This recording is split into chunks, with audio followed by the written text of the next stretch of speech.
It is time to talk about your money here on Good Morning Quad Cities at 11. It's spring and many of us are cleaning out our closets, reorganizing our homes, but have you considered spring cleaning your money? Joining us to talk through this is Dave Elizondo, a certified financial planner from True Financial Partners in Bettendorf. Good morning, Dave. Thank you so much for joining us. Good morning, David. Nice seeing you. Yeah, you as well. So what would Thank you you. recommend people focus on for spring cleaning for our finances? Well, I would say try to simplify your life, and we can do so by doing a couple of things. First of all, I would recommend consolidating. A lot of us have three or four or five bank accounts. We have three or four or five IRAs and 401ks. And if you would consolidate those accounts, maybe you don't need so many. Maybe you can consolidate from five or six or eight accounts down to two or three.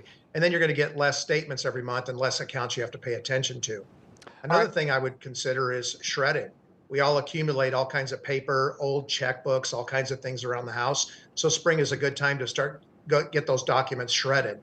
Another thing you can do is rebalance your investment accounts.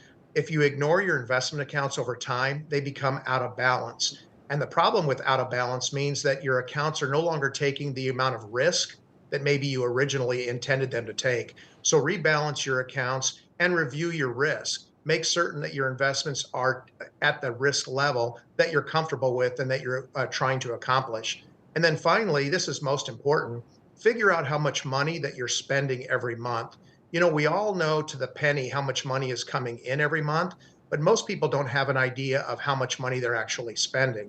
And if you don't zero in and figure out exactly how much money is going out every month, more often than not, David, you're going to probably be spending more than you should or more than your budget. And that's a problem. Right. And so how often, I know you gave us a lot of great tips there, but how often should we be looking at our finances? More often than we are. I think that it's funny because money is so important to everybody, but yet it's one of the things that most often gets put aside.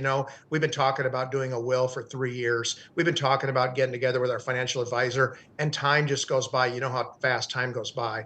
So I would just encourage everybody, look at your finances, review everything financial or something financial more often than you do. And spring is a great time. Spring cleaning is a great time to do that. Perfect. And so how do we know if it is time to make a change? If we're sitting at home, we're going through everything, our checkbooks, our bank accounts, we're shredding things. How do we know I got to make a change here? Well, first of all, there's two things that I would say trigger a need to look. One is markets and the economy and interest rates. Those things are always changing. So if we have a stock market crash or we have a significant rise in interest rates, those are reasons to go through your financial situation and your investments and just reevaluate, are these changes affecting me in any way?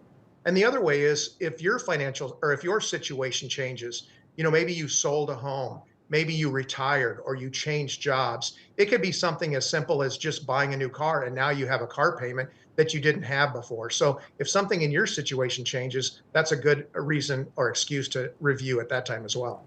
Got it. Well, let's look at the flip side of that now. How do we know when we're going through all those same things that maybe we don't need to change anything? I know that we've gone through kind of a lot of uncertainty in the last several months, and we don't want to make any drastic changes just out of just a trigger happy type thing. You want to make sure that you're making a thoughtful process and a thoughtful decision. So how do we know that everything's good? We don't need to do anything. Well, I would say the most important thing you can do is review often. Check things over often. And you don't have to do a complete financial overhaul all the time. But if you just pick out one thing and review it and check it out, just look at things more often than you do now. Because if you don't, if you just ignore things, ignore your investments, ignore all of the steps that you might be taking, then you're on what we call the hope plan. You're hoping everything works out. And sometimes it does, and sometimes it doesn't. So the way to get off the hope plan is just to review things as often as possible, more often than not, and you're going to find out if there's something that you need to do. All right. Well, thank you so much, Dave, for joining us this week, and we'll see you in a couple weeks here. Okay, sounds good. Thank you, David. Thank you.